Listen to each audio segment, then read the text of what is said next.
नमस्कार मंडळी. तर आज आपण करणार आहोत खुसखुशीत अशी भाकरवडी. घरच्या घरी बनवायला ही सोपी आणि पारंपरिक अशी रेसिपी आहे. तर चला रेसिपीला सुरुवात करूया. पहिले तर आपण कणकेची तयारी करून घेऊया. त्यासाठी येथे मी 1 वाटी मैदा घेतलेला आहे, 2 चमचे बेसन पीठ घेतलेलं आहे आणि 1 चमचा इथे तांदळाचं पीठ घेतलेलं आहे. यामध्ये चवीप्रमाणे मीठ घालायचं आहे आणि ओवा घालणार आहोत आपण. याने काय होतं, ह्याचा स्वाद खूप छान लागतो. आणि येथे मी मोहनासाठी 2 चमचे गरम तेल केलं होतं, ते यामध्ये चांगले मिक्स करून घ्यायचं आहे. मिक्स करून झाल्यावरती अशा प्रकारे ह्याचा गोळा तयार झाला की समजायचं आपलं पीठ हे व्यवस्थित झालेलं आहे.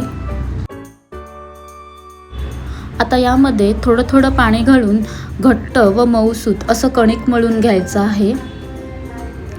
आपलं कणिक मळून झाल्यानंतर 15 ते 20 मिनिटं झाकून ठेवायचं आहे. तर चला आता मसाल्याची तयारी करून घेऊया.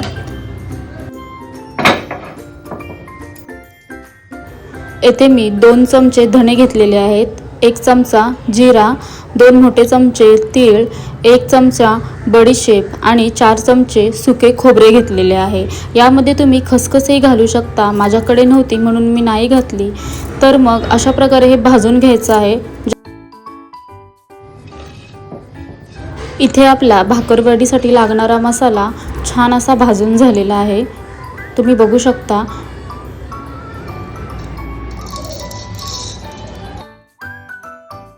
हा सगळा मसाला आपल्याला एका मिक्सर जारमध्ये टाकायचा आहे.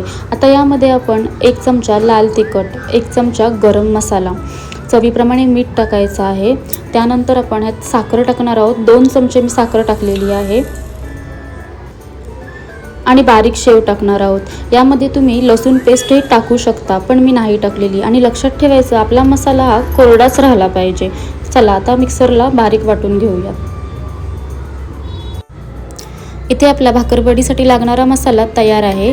तर इथे आपण 1 चमचा चिंचेची चटणी टाकणार आहोत. त्यानंतर बारीक शेव टाकणार आहोत. छान असं मिक्स करून घ्यायचं आहे. चला तर मग आता भाकरवडी बनवून घेऊयात. येथे मी कणकेचा लहान गोळा घेतलेला आहे. चपातीसारखा पातळ लाटून घ्यायचा आहे.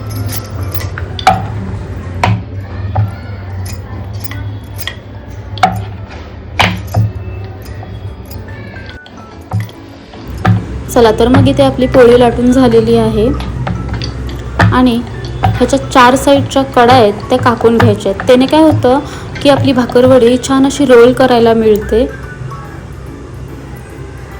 अशा 4 साईडच्या कडा आहेत त्या आपण कापून घ्यायच्या आहेत इथे.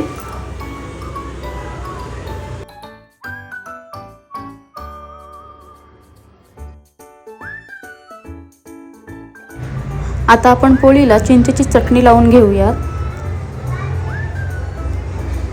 ती हलक्या हाताने अशी पसरून घ्यायची आहे आणि त्यावरती आपला तयार केलेला भाकरवडीचा मसाला हा पसरून घ्यायचा आहे. मसाला जास्त अगदी लावायचा नाही आहे, नाहीतर काय होईल, सगळा मसाला बाहेर येईल आणि तेलामध्ये सगळा निघून जाईल. हलक्या हाताने पसरवायचा आहे.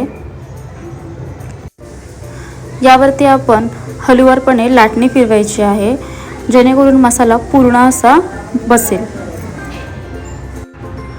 आता घट्ट असा रोल करून घ्यायचा आहे, जेणेकरून सारण हे बाहेर येणार नाही.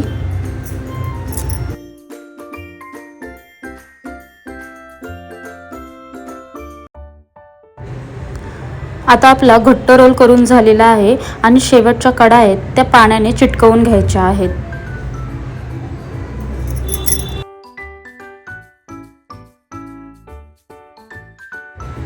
आता भाकरवडीचे 1-1 इंचामध्ये जाड असे तुकडे कापून घ्यायचे आहेत.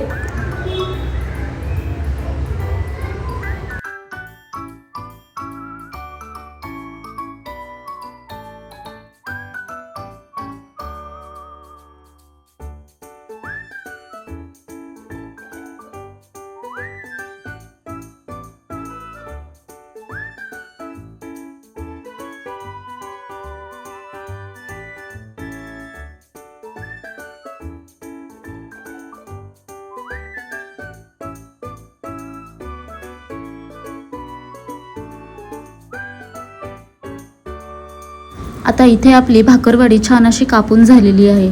आता प्रत्येक तुकड्याच्या दोन्ही बाजू चांगल्या दाबून घ्यायच्या आहेत. त्याने काय होतं, भाकरवडीच्या आतमधीतला मसाला हा बाहेर येत नाही. चला तर मग इथे आपली भाकरवडी तयार आहे. आता तळून घेऊयात. त्यासाठी इथे कढईमध्ये मी तेल घेतलेलं आहे. आता तेल आपलं गरम झालेलं आहे. आता भाकरवडी टाकून मध्यम ते मंद आचेवरती खरपूस अशी तळून घ्यायची आहे. मंद आच ठेवा म्हणजे पूर्ण आतपर्यंत शिजेल.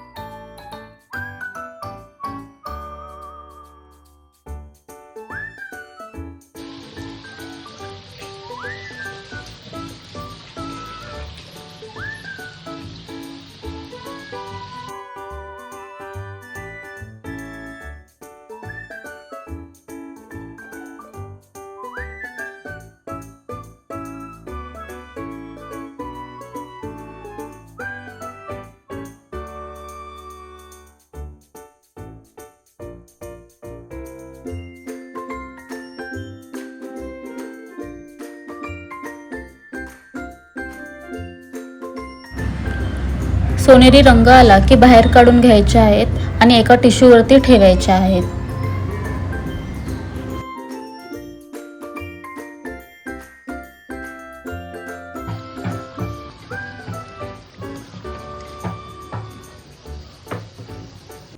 चला तर मग इथे आपली गरम गरम भाकरवडी तयार आहे.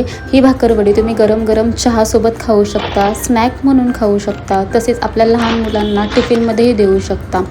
ही भाकरवडी एअरटाईट टिफिनमध्ये आरामात 2 ते 3 आठवडे राहते. व्हिडिओ कशी वाटली हे नक्की सांगा. लाईक करा, शेअर करा, कमेंट करायला विसरू नका आणि आपल्या चॅनलवरती नवीन असाल तर आपल्या चॅनलला सबस्क्राईब करा.